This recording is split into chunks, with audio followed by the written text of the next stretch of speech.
and V2 for 2/3 time. Find average speed. Find average speed. क्या कर रहा है? एक बस है, बस covers half distance at speed v, half distance at speed v, and remaining half at speed v1 for 1/3, यानी t मान लेते t/3 v1 स्पीड से and v2 स्पीड से 2/3 टाइम। टोटल टाइम नहीं, यहाँ से दे दिया एंड रिमेनिंग हाफ, इसके बारे में डिस्कस कर।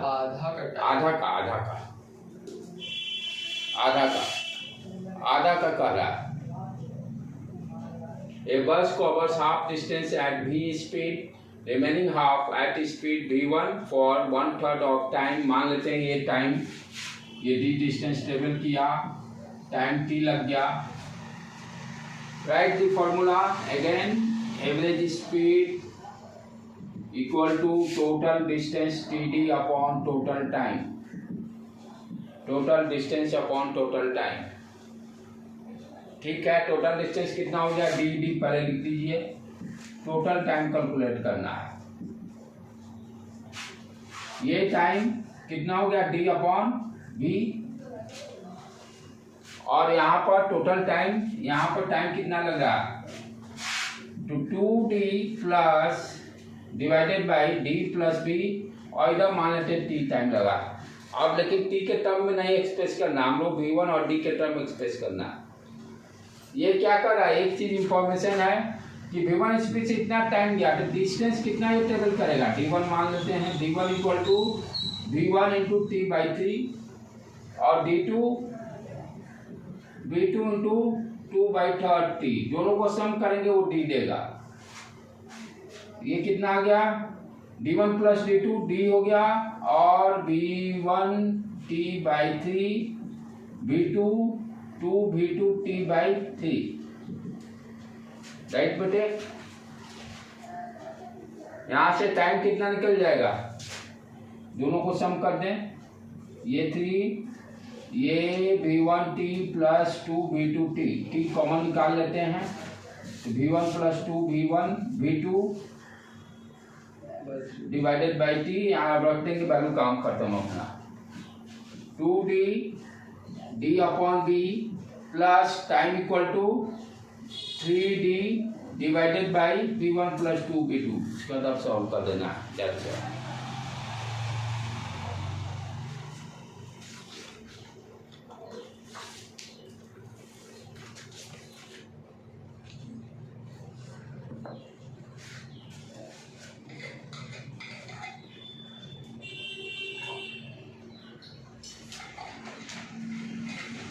ठीक है बेटे?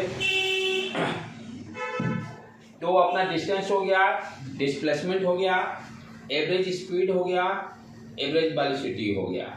अब इंस्टैंटेनियस स्पीड और इंस्टैंटेनियस वेलोसिटी, इस चीज टर्म को अंडरस्टैंड करने के लिए हमें डिफरेंशिएशन थोड़ा बेसिक में बता भी दूंगा, सो डैट कि नीट वाले के लिए समस्या ज़्यादा होता है। चाहे जेई 11th में बच्चे हमको डिफरेंशिएशन जीरो ने थोड़ा सा उसको डिस्कस करके इंस्टैंटेनियस पे जाएंगे, जो मैथमेटिक्स 16 साल का यूज करेंगे, क्योंकि बार बार वो समस्या करेगा, पूरे फिजिक्स में समस्या करेगा। इंस्टैंटेनियस स्पीड आप नहीं निकाल सकते, इंस्टैंटेनियस वेलोसिटी नहीं निकाल सकते, जहाँ वेरिएबल रहेगा वहाँ समस्या आएगा। तो थोड़ा सा हल्का सा हम लोग डिफरेंशिएशन के कॉन्सेप्ट को बढ़ाकर तब इंस्टैंटेनियस स्पीड और इंस्टैंटेनियस वेलोसिटी पे आ जाएंगे।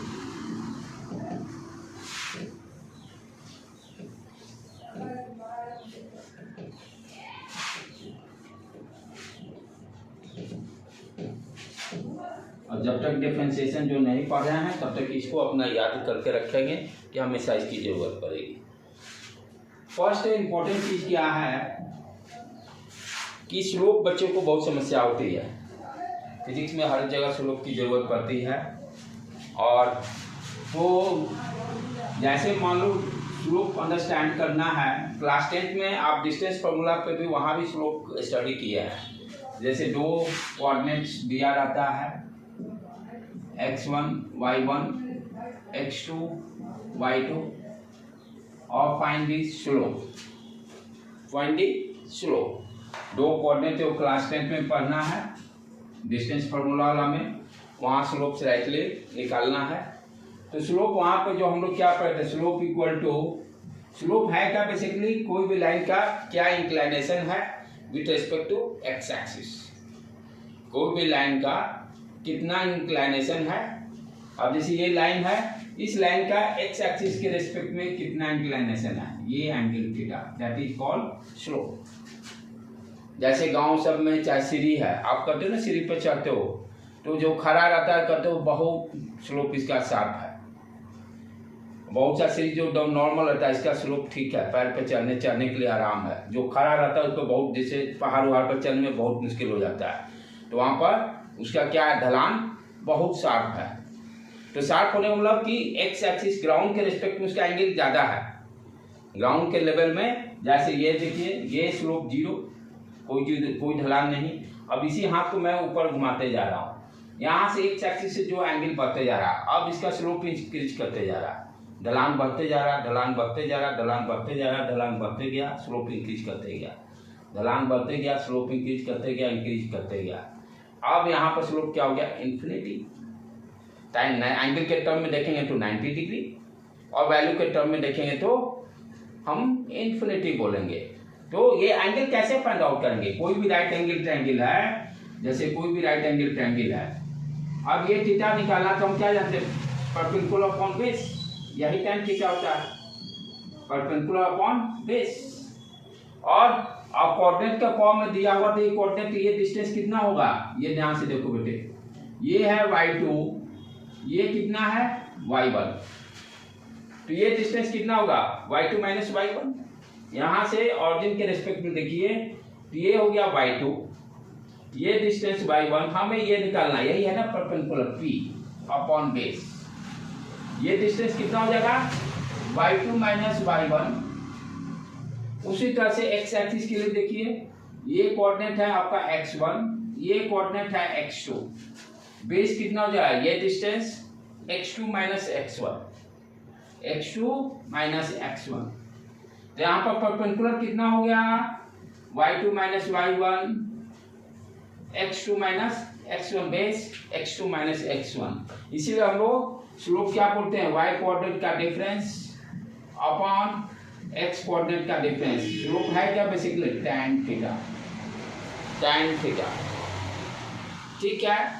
अब कोई भी मान लीजिए स्ट्रेट लाइन है, स्ट्रेट लाइन है, अब इस स्ट्रेट लाइन का किसी भी पॉइंट पर आपसे स्लोप यदि पूछता है, इस पॉइंट पे पूछे, यहाँ पहुंचे, यहाँ पूछे, यहाँ पूछे, तब पूछने का मतलब क्या है, एक्स एक्सिस से कितना एंगल बना रहा है। इस पॉइंट पर पूछने का मतलब क्या है, एक्स एक्सिस से कितना एंगल बना रहा है। इस पॉइंट पर पूछते करते क्या है, एक्स एक्सिस के पैरेलल स्ट्रेट लाइन उस पॉइंट पर ड्रॉ कर देंगे और देख लेंगे कितना एंगल बनाया। यहाँ पे पूछा पैरेलल टू एक्स एक्सिस के पैरेलल स्ट्रेट लाइन ड्रॉ कर देंगे और एंगल को मेजर कर लेंगे। तो जब स्ट्रेट लाइन है, स्ट्रेट लाइन का आप क्या देख रहे हैं, एवरीवेयर स्लोप सेम, यानी ये ratio y2 minus y1 divided by x2 minus x1, हर जगह एंगल मेजर कीजिएगा तो सेम। मान लीजिए 45 डिग्री तो 45 डिग्री, 45 डिग्री, 45 डिग्री, 45 डिग्री, यानी जो स्ट्रेट लाइन है उसका स्लोप जो होगा कांस्टेंट रहेगा। यदि ये स्ट्रेट लाइन है तो उसका स्लोप क्या होगा, यहाँ पर स्लोप कांस्टेंट है, कांस्टेंट है, ठीक है बेटे। ये ध्यान देने की बात है, जहां भी जरूरत पड़ी, यदि स्ट्रेट लाइन है तो स्ट्रेट लाइन है तो इसका स्लोप क्या रहेगा, कांस्टेंट रहेगा। अब जैसे यही लाइन है, parallel to x axis draw कर लिए, पैरेलल टू एक्स एक्सिस। अब आपसे मैं पूछूं स्लोप, तो इसका क्या है, थीटा 0, tan 0 0, स्लोप 0। तो कोई भी लाइन एक्स एक्सिस के पैरेलल होगा तो उसका स्लोप क्या होगा, 0। जैसे जैसे बढ़ाएंगे, अब यहाँ पर tan 30 जो एंगल मेजर करेंगे, tan 30 का वैल्यू √3 क्या होता है, 1/2 √3/2, 1/2 √3/2 डिवाइड कर दो, sin अपॉन cos 1/√3। ठीक। तो यदि ये पैरेलल टू वाई एक्सिस है, पैरेलल टू वाई एक्सिस कोई भी लाइन ड्रॉ करते हैं, आपसे पूछता व्हाट इज द स्लोप, तो क्या होगा, एंगल कितना होगा ये एक्स एक्सिस से 90 डिग्री। स्लोप क्या होता है, m tan theta, m equal to tan theta, theta equal to 90 degree, tan 90 infinity. तो पैरेलल टू वाई एक्सिस यदि रहेगा तो what is the slope, infinity. ठीक है, तो ये तो हो गया भाई जब आपका स्ट्रेट लाइन हो तो what is the slope. Straight line हो तो आप स्लोप आसानी से बता दीजिए। यदि कर्व एक स्ट्रेट लाइन नहीं हो तब क्या होगा उसके बारे में देखें। जैसे फॉर एग्जांपल एक्सपोनेंशियल कर्व ले लो, स्ट्रेट लाइन नहीं है, एक्सपोनेंशियल कर्व ले लेते हैं। कहने का मतलब क्या हो गया, किसका ग्राफ ड्रॉ कर रहे हैं, y versus y equal to e to power x, y equal to e to power x, e to power 0 1, किसी का पावर 0, किसी का e टू पावर, हाँ x इक्वल टू 0 रखेंगे तो y का वैल्यू क्या हो जाएगा, 1 आ जाएगा, y का वैल्यू 1, ठीक है। और e टू पावर 2 नहीं ये 2 का पावर 7 होगा ना, इनका वैल्यू 2 का पावर, किसी भी नंबर 2 का पावर 0 1, 4 का पावर 0 1 ही रहेगा, क्या रहेगा, वैल्यू 1 ही रहेगा, ठीक है। तो कोई भी कर्व है जैसे e to power exponential curve like that, ठीक है। अब यहाँ पर हमें स्लोप कहता फाइंड आउट कीजिए, कहता पॉइंट ए पर आप स्लोप फाइंड कीजिए, बी पे कर रहा है स्लोप फाइंड कीजिए, सी पे स्लोप फाइंड आउट कीजिए। ये तो स्ट्रेट लाइन नहीं है, यहाँ तो स्लोप कांस्टेंट नहीं रहेगा। तो स्लोप निकालने के उपाय क्या होता है, जिस पॉइंट पे पूछता है उस पॉइंट पे आप क्या कीजिएगा, tangent draw with tangent draw कीजिए और उसको एक्स एक्सिस से मिला दीजिए उस लाइन को, draw the tangent at that point. उस लाइन पे टेंजेंट ड्रॉ करना है और उस टेंजेंट को क्या करना है, देखना है कि एक्स एक्सिस से कहाँ कट करता है, और ये एंगल आप मेजर कर लीजिए, वो दे देगा इस पॉइंट का स्लोप। उसी तरह से इस पॉइंट पर है, आपसे पूछता है ड्रॉ द टेंजेंट और एक्स एक्सिस से मिला दीजिए। एवरीवेयर आप क्या देख रहे हैं, एंगल जो है डिफरेंट है एवरी पॉइंट पर, ये मान लीजिए थीटा नॉट, थीटा 1, थीटा 2। यदि कर्व स्ट्रेट लाइन नहीं है तो कर्व यदि आपका स्ट्रेट लाइन नहीं है तो हम क्या यहाँ पर देख रहे हैं, एवरी पॉइंट पे स्लोप डिफरेंट है। It means what understand, for this curve slope is variable, slope is variable है, स्लोप वेरिएबल है। अब कैसे फाइंड आउट करेंगे भाई, how to find out the, तो पहले तो हम करते थे कि कर्व पे दो कोई पॉइंट ले लेते थे और स्ट्रेट लाइन से ज्वाइन करके difference of y coordinate upon difference upon x coordinate. अब मान लीजिए कि यहाँ ले लिए, एक यहाँ पॉइंट लिए, क्या करेंगे, ये कैसे, ये तो कर्व पे टेंजेंट है ही नहीं, यहाँ हम कैसे निकालेंगे, क्योंकि दिस लाइन, ये लाइन क्या कर रहा है, कट कर रहा है, टेंजेंट तो है नहीं। तो क्या किया जाता है, अब क्या करते हैं, जैसे मान लीजिए x1 ये y1 है, ये x2 ये y2 है, तो यहाँ पर टेंजेंट है ही नहीं, लेकिन हम क्या करें, इस पॉइंट सी पॉइंट को क्लोज टू ए पॉइंट, ए के पास इसको धीरे धीरे खींच के ला रहे हैं, यानी ये कर्व इस तरह से है, ये पॉइंट ए है, ये बी, ये आपका सी है, तो सी को मैं क्या कर रहा हूँ, धीरे धीरे क्लोज टू ए, ये x1 कोऑर्डिनेट है, ये y1, ये x2 y2, यानी x2 y2 को क्लोज टू ए धीरे नजदीक लाएंगे। मान लो कि एक बहुत स्मॉल डिस्टेंस के लिए लाएंगे, तब ये लाइन मिलाएंगे तो वो टेंजेंट दे देगा। तो बेसिकली आप कर क्या रहे हैं, जब कर्व टाइप का है तो वहां स्लोप फाइंड आउट करने के लिए what you are doing, actual तो है difference of y coordinate upon x2 minus x1, लेकिन यदि स्लोप वेरिएबल है तो व्हाट यू आर डूइंग, ये वैल्यू y2 माइनस y1 को और x2 माइनस x1 को वैल्यू को कम करते जा रहे हैं, वेरी स्मॉल। तो इसको हम लोग मान लेते हैं del y upon del x, del y and del x क्या हो गया, वेरी स्मॉल डिफरेंस। लेकिन इससे भी काम तो नहीं चलेगा, ये क्या है, यहाँ पर हम लोग लिमिट का कॉन्सेप्ट लेते हैं कि डेल x टेंड्स टू 0, यानी जितना क्लोज आएगा तभी हम फाइंड आउट एग्जैक्ट कर सकते हैं। तो इसीलिए हम लोग मैथमेटिक्स में क्या लिखते हैं, limit del x tends to 0, यानी इसको y कोऑर्डिनेट छोटा करेंगे तो x ऑटोमेटिक छोटा हो जाएगा, y को सॉरी x कोऑर्डिनेट को छोटा करेंगे y ऑटोमेटिक छोटा होते चला जाएगा। तो इसका मीनिंग समझना जरूरी है। Limit del x tends to 0, del x means difference of the y coordinate को हम लोग छोटा करते जा रहे हैं, तो इसको क्या लिखेंगे del y upon del x। इसी को हम लोग क्या बोलते हैं, differentiation of y with respect to x। तो आप del y टेंड्स टू 0 भी तो लिख सकते हैं कि नहीं पहले x को कम करते हैं ना, y डिपेंडेंट है ना x पर, y is a function of x। x भी तो फंक्शन नहीं उल्टा कैसे हो जाएगा, इसको यदि आपको ग्राफ फंक्शन मैथमेटिक्स कैसे लिखेगा, y equal to f of x। यदि x इक्वल टू आप लिखते हैं तो कट बोलता है, इधर y रखिए तब इधर x रखिए, राइट। ये y पर क्या होता है, x पे डिपेंडेंट है, इसीलिए हम लोग लिखते हैं y equal to function of x। तो यहाँ पे क्या हो गया कि x को चेंज कर रहे हैं तो y भी छोटा होता जाएगा। तो यहाँ limit del x tends to 0, यानी ये del x को बहुत छोटा करते गए, छोटा गए, 0 का अप्रोच लाएंगे, तो ये क्या देगा, यही डिफरेंशिएशन देता है। ये डिफरेंशिएशन इसको क्या पढ़ते हैं, differentiation of y with respect to x, differentiation of y with respect to x, x के रिस्पेक्ट में डिफरेंशिएशन। ये है क्या, यही तो स्लोप है। जब आपका कर्व स्लोप वेरिएबल वेरी करता है तो वहां पर हम लोग dy अपॉन dx निकालते हैं, differentiation of y with respect to x।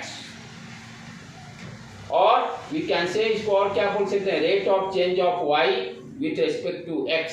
Another word में rate of change of y with respect to x, with respect to x।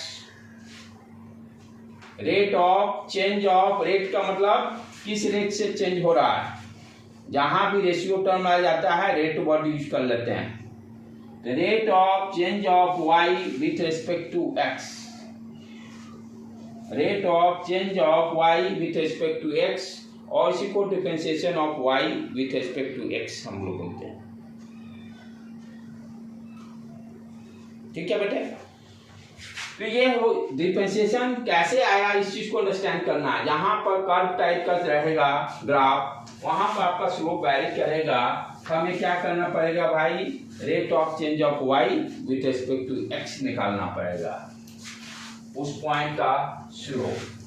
अब ये तो हो गया भाई स्लोप क्यों आया, स्लोप का मीनिंग हम लोग समझ गए। हमेशा dy अपॉन dx बोलते हैं, dy अपॉन dx है क्या, स्लोप ऑफ द कर्व। जब आपका कर्व लिनियर नहीं हो, स्ट्रेट लाइन नहीं हो, डिफरेंशिएशन है क्या, basically slope of the curve. Slope of क्यों कर रहे हैं, क्योंकि स्लोप उस कर्व का हर पॉइंट पर चेंज कर रहा है। ठीक है, आप जैसे मान लीजिए कोई भी लाइन दिया हुआ है, ये वैसे y इक्वल टू मान लीजिए आपको करता है 8। अब इसका करता स्लोप निकालिए, फाइंड द स्लोप। तो पहले क्या है, देखो ग्राफिकल कोई भी मैथमेटिक्स दिया हुआ उसका ग्राफ जानना भी बहुत जरूरी है। ग्राफ से ही आपका 70-80% प्रॉब्लम सॉल्व हो जाता है। y इक्वल टू x, 8 दे रहे, ये x मान लीजिए y, यानी x के किसी भी वैल्यू के लिए y का वैल्यू क्या है 8। x के किसी भी वैल्यू के लिए y का वैल्यू क्या है 8। 8 मीन्स इसका मतलब क्या होता है कि ये लाइन, ये y इक्वल टू 8 मीन्स ये पैरेलल टू x एक्सिस होगा, पैरेलल टू x एक्सिस। अब ये कर्व x एक्सिस के साथ कितना एंगल बना रहा है, 0 डिग्री। तो स्लोप क्या हो गया 0। स्लोप क्या हो गया इस लाइन का 0। तो हम बोले कि इस लाइन का डिफरेंशिएशन क्या होगा भाई, dy upon dx, what you can say 0।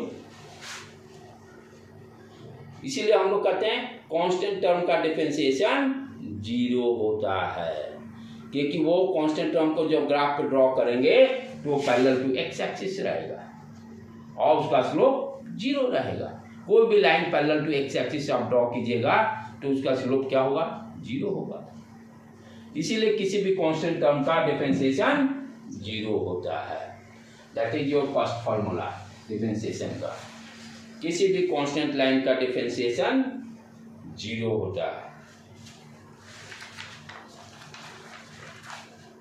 जो छूट जाएगा उसको जाकर गैप छोड़ दो, वहां पर वीडियो देखते हुए उस चीज को लिखते जाना लाइन को, ठीक है। अब उसके बाद उससे क्या हुआ कि आप देखिएगा भी, दोबारा रिवाइज भी कीजिएगा। तो ये तो क्लियर हो गया पहला, y = 8 dy/dx = 0। कांस्टेंट टर्म का क्यों डिफरेंशिएशन 0 होता है, ग्राफिकली भी आप अंडरस्टैंड कर गए। अब आगे बढ़े हम लोग। अब जैसे सेकेंड फार्मूला अपना क्या है, that is very very important, हर जगह इसकी जरूरत पड़ेगी। y = x का पावर n, y = x का पावर n। यहाँ पर अब इसका डिफरेंशिएशन का फार्मूला क्या है, dy/dx।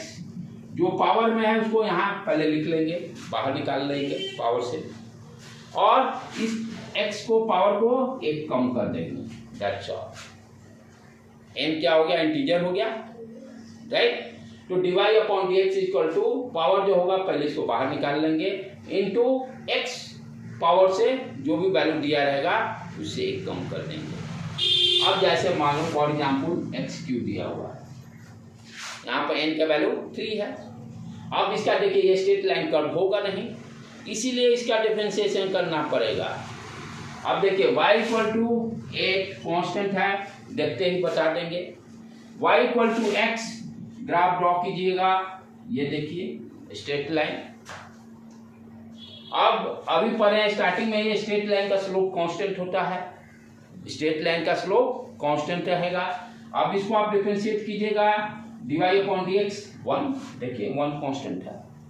इस फार्मूला को यूज कर लीजिए, n = 1 कर दीजिए, n = 1 पहले y = x का डिफरेंशिएशन, dy/dx, n यहाँ पर क्या है 1, तो 1 × 1 - 1 एक कम, ये क्या दे दिया 1, किसी का पावर 0 1, कांस्टेंट आ गया। Concept number justify, straight line का स्लोप कांस्टेंट होता है, फॉर्मूला से भी जस्टिफाई। अब आगे जैसे ही पढ़ेंगे x², देखिए आपका स्ट्रेट लाइन नहीं रहा, ग्राफ कैसा होगा, पैराबोलिक टाइप का, इस तरह से। अभी देखिए जब कर्व स्ट्रेट लाइन नहीं होगा तो मुझे क्या करना पड़ेगा, डिफरेंशिएशन करना पड़ेगा। जो कॉन्सेप्ट हम लोग सीखे देखो वही कॉन्सेप्ट यूज हो रहा है यहाँ पर। अब कर्व आ गया, इसका स्लोप कांस्टेंट नहीं होगा, हर पॉइंट पे अलग अलग होगा। What you are doing, differentiation. Formula भी पढ़े, पावर में जो है पावर को इसको बाहर निकाल लेंगे, फिर एक कम कर देंगे, 2 में से बन गया 1, 2x। उसी तरह से कोई भी पूछ दे, x³ 3x², राइट। उसी तरह से आपसे दे दे y = √x, ये पावर कितना हो गया, x = 1/2। अब क्या करें, इस पर dy/dx निकालना होगा तो पावर को बाहर निकालेंगे, यहाँ एक कम 1/2 - 1। उसी तरह से आपको मान लीजिए दे दिया 1/x क्यूबिक, इसको पहले पावर के फॉर्म में लिख दीजिए, 1/x का पावर 1/3, न्यूमरेटर में लेके आ जाइए, x का पावर -1/3। ये क्या हो गया, पावर से इसको बाहर पहले निकालिए, -1/3 डिफरेंशिएशन इसका -1/3, और एक कम कर दीजिए -1। तो ये फॉर्मूला बहुत ही कारगर है, y = x का पावर n, राइट। करना क्या है, dy/dx = पावर को बाहर निकालिए और x का पावर 1 को कम कर दीजिए। क्यों, देखिए जस्टिफाई हुआ जो हमने बताया था कि भाई क्यों पढ़ रहे हैं, तो जहाँ कर्व लिनियर स्ट्रेट लाइन नहीं है वहाँ डिफरेंशिएशन की जरूरत पड़ रही है। पैरेलल टू x एक्सिस निकालने की कोई जरूरत नहीं, स्ट्रेट लाइन कांस्टेंट ही रहेगा, वहाँ आराम से difference of y coordinate upon difference of x coordinate कर लेंगे। लेकिन जैसे ही कर्व होता है ग्राफ, आपको डिफरेंस स्लोप निकालने के लिए डिफरेंशिएशन करना पड़ेगा। ये आज अंडरस्टैंड की कि वाई नीड डिफरेंशिएशन, क्यों जरूरत पड़ रहा है डिफरेंशिएशन का, ठीक है। तो ये दूसरा फॉर्मूला हुआ।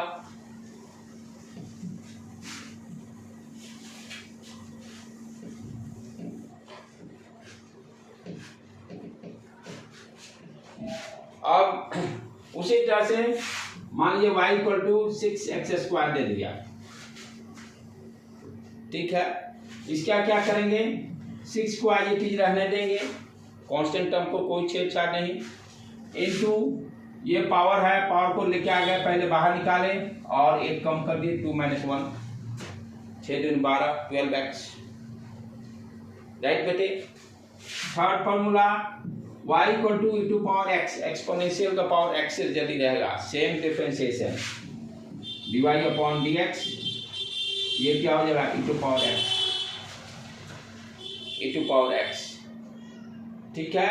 इसको कैसे निकालेंगे, y equal to e to power x है, taking log both side ln y ln e to power x, यहाँ पर ये x आ गया, यहाँ बेस क्या है e है, ln y, y का y equal to log x, log x रहता है इसका differentiation, dy upon dx equal to 1/x, ये भी एक फॉर्मूला में 4, y equal to log x है तो dy अपॉन dx क्या हो जाएगा 1/x। Third y equal to e to power x है, differentiation e to power x।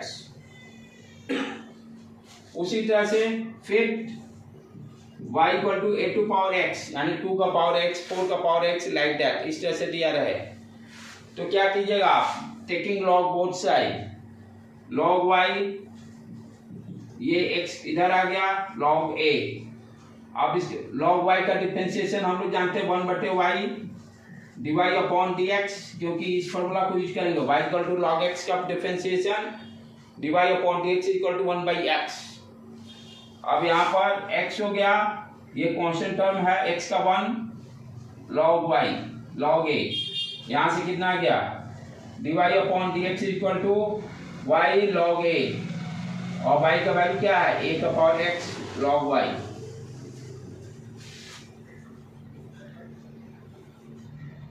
तो y इक्वल टू a का पावर x का डिफरेंशिएशन a का पावर x log y के जगह पर a का पावर x लिख सकते हैं, ठीक है बेटे। तो ये फिर 6 फॉर्मूला अपना, ये सारे फॉर्मूलों को टीच में रहना बहुत जरूरी है, बिना इसके फिजिक्स नहीं चलेगा अपना। फिर ट्रिगोनोमेट्रिक फंक्शन का देख लें, डिफरेंशिएशन ट्रिगोनोमेट्रिक फंक्शन का,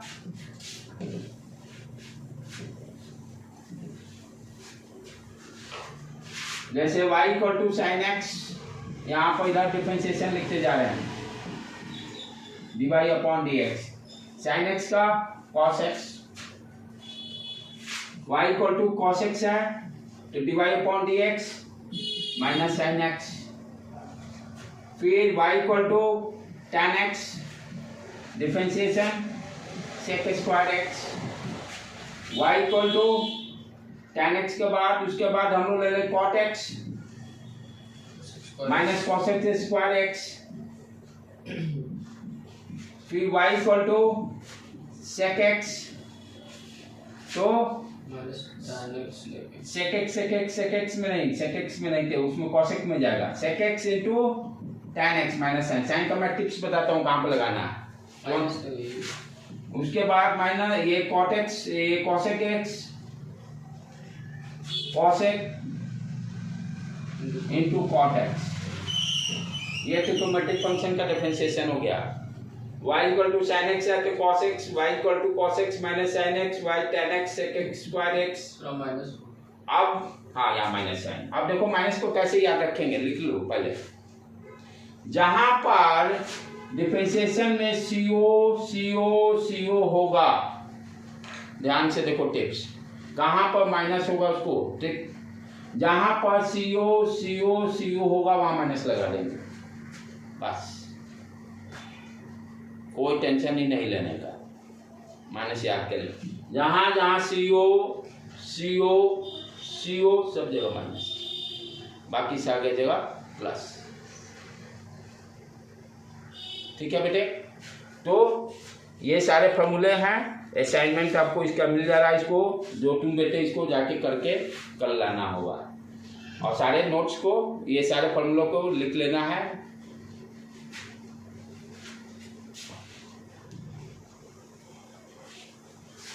ये सारे याद रखना बहुत जरूरी है, इसके बिना हम फिजिक्स में एक पल आगे नहीं बढ़ सकते हैं। जैसे अब घर के लिए y equal to 6x², y equal to 5x³ plus 2, y equal to e⁻x, y equal to sin x plus 5x, y equal to log x plus e⁻x plus 2 का पावर x, फिर next y equal to cot x plus 3x, y equal to 8x, next y equal to 8। ये सारे practice कीजिएगा so that कि आपके formula सारे cover up कर लेंगे। अगला लेक्चर में हम लोग इंस्टैंटेनियस स्पीड और इंस्टैंटेनियस वेलोसिटी, ठीक है, ये टिप्स पर होना बहुत जरूरी था। आज यहीं पर रहने देते हैं बेटे।